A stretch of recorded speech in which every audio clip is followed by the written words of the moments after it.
Hey guys, Rick and Mike, and today we're going to talk a little bit more about free cash flow and why it's such an important indicator for us. Mike, we look at how we pick stocks. I guess that's a pretty common question that we get. First and foremost, we're looking at cash flow and the ability for a company to earn money both now and in the future.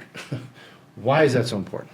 Yeah, free cash flow really represents, after a company spends all the money necessary to maintain their operations, cover the rent, pay the employees, and invest in future growth, what's left over for us as owners. And it's ultimately what's going to drive the value of the business, the shares of stock higher. And so that's why we focus on it, because as a business owner, that's really what I care about. When you see, price to earnings come out, trailing price to earnings, why don't we look at that as much as we look at a discounted cash flow model in the future? Well, markets are forward-looking, first of all. So what's happened in the past can be informative in the sense of what a company's business might behave like in the future. But too many investors, I think, drive in the rearview mirror, meaning they're looking at backward metrics when determining, is something inexpensive relative to some sort of fundamentals.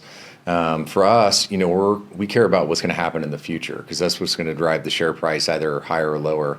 And so, it takes some discretion to project that out. But I think it's important because that's what markets are doing as well.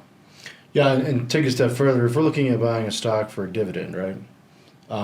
You talk a little bit about maybe cash flow and like a dividend cushion, how we look at that. Yeah, really, and this is a metric that we've adopted from one of the research providers that we use that looks at how much free cash flow a company is going to generate over the next, say 5 years.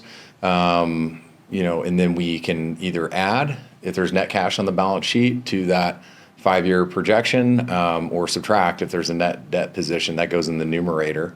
And then in the denominator, we take the number or the projected dividends over the similar time period. And ideally, we'd like that to be as high as possible. That indicates a high degree of dividend safety, as well as it's likely that the company can continue to grow the dividend, which is important to us as well.